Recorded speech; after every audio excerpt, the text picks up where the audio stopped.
Hi అండి, welcome to subscribers kitchen. ముందుగా అందరికీ advance Christmas and happy new year wishes అండి. ఈ ప్లమ్ కేక్ నేను ఎందుకు హెల్దీ అంటున్నానంటే ఇందులో నో మైదా, నో షుగర్, మల్టీగ్రెయిన్ ఆటా వాడిందండి. ఇంత హెల్దీగా చేసినప్పుడు ఓవెన్ కూడా ఎందుకని నేను ఓవెన్ వాడలేదు. సో రెసిపీలోకి వెళ్ళిపోదామా? దానికంటే ముందు ఛానల్కి కొత్తవారైతే తప్పకుండా సబ్స్క్రైబ్ చేసుకుని నన్ను సపోర్ట్ చేయండి.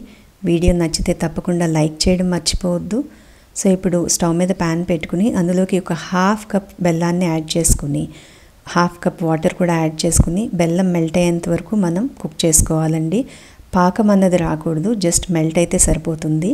ఈ బెల్లానికి బదులుగా మీరు తాటి బెల్లం వాడితే ఇంకా హెల్దీ కూడా. సో ఇప్పుడు చూడండి, బెల్లం మెల్ట్ అయింది కదా. ఇప్పుడు నేను ఇక్కడ ఇందులోకి డ్రై ఫ్రూట్స్ యాడ్ చేసుకుంటున్నాను. డేట్స్, జీడిపప్పు, వాల్నట్స్, బాదం ఇవన్నీ చిన్న చిన్న పీసెస్గా కట్ చేసుకుని యాడ్ చేసుకుంటున్నానండి. ఇది క్వాంటిటీ అన్నది అలా ఏం లేదండి.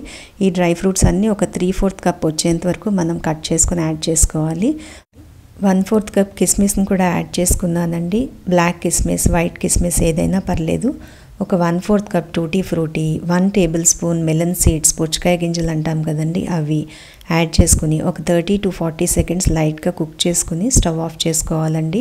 ఈ స్టవ్ ఆఫ్ చేసిన స్టేజ్లో బెల్లం మనకు గట్టిగా అనిపిస్తే కొంచెం వాటర్ కూడా యాడ్ చేసుకుని స్టవ్ ఆఫ్ చేసుకుని పక్కన పెట్టుకోవాలి. ఇప్పుడు ఆరెంజ్ జ్యూస్ రెడీ చేసుకోవడం కోసం నేను ఇక్కడ ఈ క్వాంటిటీకి 2 ఆరెంజెస్ని తీసుకుని కట్ చేసి మీ కన్వీనియంట్ వేలో మీరు ఇలా జ్యూస్ రెడీ చేసుకుని పక్కన పెట్టుకోవాలండి.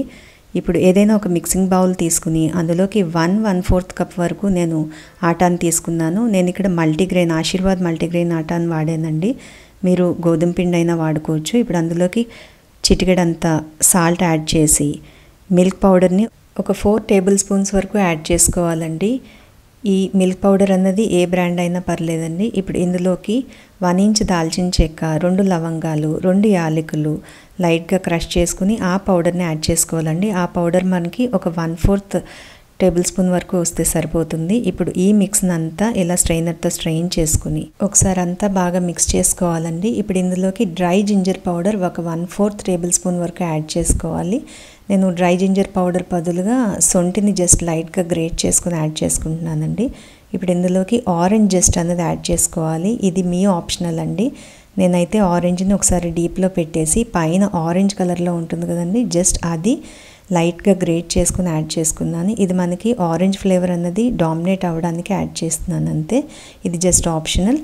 ఇప్పుడు మలై కోసం నేను కొనడం ఎందుకని ఫ్రెష్ మిల్క్ మీద తీస్తున్నానండి. ఈ ఫ్రెష్ మిల్క్ మీద మనకి తేరుకుని మేగట్లా వస్తుంది కదండి, దాన్నే మలై అంటాము. ఇప్పుడు ఈ మలై నేను ఒక 1/4 కప్ వరకు తీసుకుంటున్నానండి. మీరు ఏ కప్ అయితే వాడుతున్నారో అదే కప్ మొత్తం ప్రాసెస్కి వాడండి. ఇప్పుడు ఈ మలైని 1/4 కప్ ఒక బౌల్లో వేసుకుని లైట్గా మిక్స్ చేసుకోవాలి. మరీ ఎక్కువ హార్డ్గా బీట్ చేస్తే అది మళ్ళీ మనకి బటర్ అయిపోయే ఛాన్సెస్ ఉంటాయి. సో ఇప్పుడు అది అలా బాగా మిక్స్ చేసుకున్న తర్వాత ఈ తీసుకున్న ఆరెంజ్ జ్యూస్ ఒక 1/2 కప్ వరకు వచ్చిందండి. ఆ జ్యూస్ని ఇలా బ్యాచెస్ ఒక 2-3 బ్యాచెస్లా యాడ్ చేసుకుంటూ లైట్గా 2 బాగా మిక్స్ అయ్యేలా మిక్స్ చేసుకోవాలి. ఇప్పుడు ఇందులోకి 1 టేబుల్ స్పూన్ వెనిలా ఎసెన్స్ని కూడా యాడ్ చేసుకుని మిక్స్ చేసుకుని పక్కన పెట్టుకోవాలి. మలైకి బదులుగా మీరు వెన్న అయినా వాడచ్చు అండి, నెయ్యి అయినా వాడచ్చు, ప్రాబ్లం లేదు. ఇప్పుడు బేకింగ్ ట్రేస్ రెడీ చేసుకోవడం కోసం ట్రేలో జస్ట్ ఒక 1 స్పూన్ ఆయిల్ కానీ నెయ్యిని కానీ యాడ్ చేసుకుని బ్రష్తో ఇలా మొత్తం కంప్లీట్గా అప్లై చేసుకుని ఏదైనా మైదా కానీ, నేనైతే ఇక్కడ మల్టీగ్రెయిన్ ఆటానే వాడానండి, ఆ ఆటా వేసి డస్టింగ్ చేసుకోవాలి. ఈ చూపిస్తున్న విధంగా డస్టింగ్ చేసుకుని పక్కన పెట్టుకోవాలి. ఒకవేళ బటర్ పేపర్ ఉన్నట్టయితే జస్ట్ ఆయిల్ అప్లై చేసుకుని బటర్ పేపర్ పెట్టేసుకోవచ్చు. ఇప్పుడు ఈ ఆటాలోకి ఆల్రెడీ మనం మిక్స్ చేసి ఉంచుకున్న ఆరెంజ్ జ్యూస్, ఈ మలై ఉంది కదండి, అది ఒకసారి యాడ్ చేసుకుని డ్రై ఫ్రూట్స్ అన్నీ కూడా ఇందులోకి యాడ్ చేసేసుకుని అంతా ఒకసారి బాగా మిక్స్ చేసుకోవాలండి. నేను ఈ డ్రై ఫ్రూట్స్ని తీస్తున్నాను కదండి, ఆ బౌల్ నాకు కొంచెం బెల్లం స్టిక్ అయిపోయి ఉంది. సో అందులోకి ఒక 1/2 కప్ వరకు మిల్క్ని యాడ్ చేసుకున్నాను. సో బెల్లం అన్నది మెల్ట్ అయ్యి మనకు ఆ మిల్క్లోకి వస్తుంది కదా. సో ఇప్పుడు ఈ బ్యాటర్ని మిక్స్ చేసుకుంటున్నానండి. చూడండి, బ్యాటర్ అన్నది థిక్గా ఉంది కదా. సో ఆ 1/2 కప్ మిల్క్ని బ్యాచెస్లా యాడ్ చేసుకుంటూ బాగా మిక్స్ చేసుకోవాలి. కన్సిస్టెన్సీ మనకి మరీ గట్టిగా అనిపిస్తే ఇంకొంచెం మిల్క్ని కూడా యాడ్ చేసుకుని కేక్ కన్సిస్టెన్సీ వచ్చేంత వరకు మిక్స్ చేసుకోవాలండి. నాకు ఇక్కడ ఒక 3/4 కప్ వరకు మిల్క్ పట్టింది. ఈ మిక్స్ చేసుకునే ప్రాసెస్ లోపు ముందు మనం స్టవ్ మీద ఏ ప్యాన్లో అయితే కేక్ బేక్ చేసుకుందాం అనుకుంటున్నామో అది స్టవ్ మీద పెట్టుకుని బాగా హీట్ చేసుకుని రెడీగా ఉంచుకోవాలి. చూడండి ఈ బ్యాటర్ కూడా కేక్ కన్సిస్టెన్సీకి అడ్జస్ట్ అయింది కదా. నాకు ఇక్కడ 3/4 వరకు మిల్క్ పట్టింది. ఇప్పుడు ఇందులోకి 1 tablespoon baking powder, 1 teaspoon cooking soda add చేసుకుని పైన 1 టేబుల్ స్పూన్ వెనిగర్ని యాడ్ చేసుకుని ఇమీడియట్గా మనం ఇప్పుడు ఎక్కువ మిక్స్ చేయకూడదండి. జస్ట్ 1 డైరెక్షన్లో స్లోగా జస్ట్ మిక్స్ అయ్యేంత వరకే మిక్స్ చేయాలి.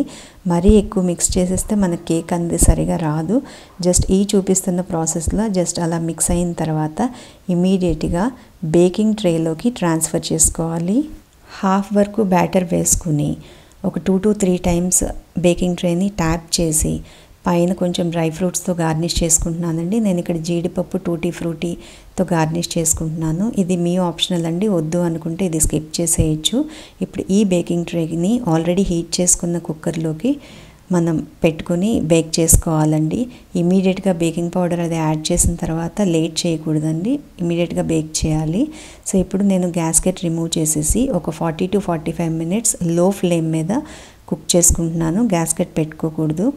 సో నాకు ఇక్కడ బ్యాటర్ అన్నది మిగిలిందండి. సో ఓవెన్లో కూడా పెట్టి చూపిద్దాం మీకని నేను ఇలా కప్ కేక్స్గా చిన్న బేకింగ్ ట్రేలో కూడా పెట్టాను.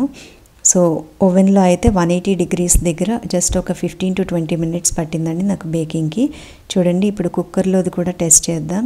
ఒకసారి సెంటర్లోనే మనం చాక్ అనేది డిప్ చేసి ఇలా హ్యాండ్కి స్టిక్ అవ్వకపోతే మనకి బేక్ అయినట్టు.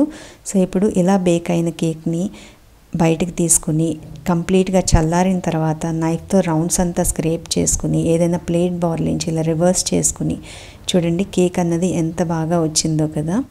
ఇప్పుడు డిష్ అవుట్ చేయాలనుకున్న ప్లేట్లోకి మళ్ళీ మనం కేక్ని రివర్స్ చేసుకుని చూడండి ప్లమ్ కేక్ మనం చాలా హెల్తీగా, నో మైదా, నో షుగర్, నో ఎగ్, కంప్లీట్గా వెజిటేరియన్ మల్టీగ్రెయిన్తో ప్లమ్ కేక్ చేసాము. సో డౌట్ లేకుండా మనం పిల్లలు, ఫ్యామిలీ హ్యాపీగా తింటూ కేక్ని ఎంజాయ్ చేసేయచ్చు. చూడండి ఇప్పుడు ఈ ప్లమ్ కేక్ మీకు నచ్చిన సైజెస్లో కట్ చేసుకుని చూడడానికి లోపలంతా డ్రై ఫ్రూట్స్తో చాలా బాగుంది కదా. కేక్ కూడా చాలా సాఫ్ట్గా వచ్చిందని మల్టీగ్రెయిన్తో చేసామని మనం చెప్తే కానీ తెలియదు. సో ఇప్పుడు బేక్ అయిన కేక్ని కూడా ఎలా ఉందో ఒకసారి చూపిస్తాను. మనం క్వాంటిటీని బట్టి మనకి టైం అనేది ఓవెన్లో పడుతుందండి.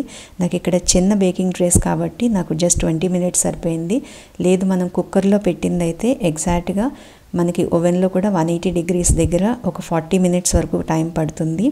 చూడండి బేక్ అయిన కేక్ కూడా చాలా సాఫ్ట్ అండ్ స్పాంజీగా ఉంది. కప్ కేక్స్ కూడా మనకి చూడడానికి చాలా బాగున్నాయి. ఇంటికి గెస్ట్లు వచ్చినప్పుడు పిల్లలకి బ్రేక్ బాక్సెస్లో పెట్టడానికి ఇది చాలా బెటర్ ఆప్షన్. మనం ఇంకెందుకండి ఆలోచించడం, హెల్తీగా ఇలా డ్రై ఫ్రూట్స్తో ప్లమ్ కేకింగ్ చేసుకుని ఈ క్రిస్మస్ అండ్ హ్యాపీ న్యూ ఇయర్ని హ్యాపీగా హెల్తీగా సెలబ్రేట్ చేసుకోండి. వీడియో నచ్చితే తప్పకుండా లైక్ చేయండి, ఫ్రెండ్స్కి, రిలేటివ్స్కి షేర్ చేయండి. మీరు హ్యాపీగా ఉండండి, సబ్స్క్రైబ్ చేసుకుని వీడియో లైక్ చేసి నన్ను హ్యాపీగా ఉంచండి. Thanks for watching. Bye bye.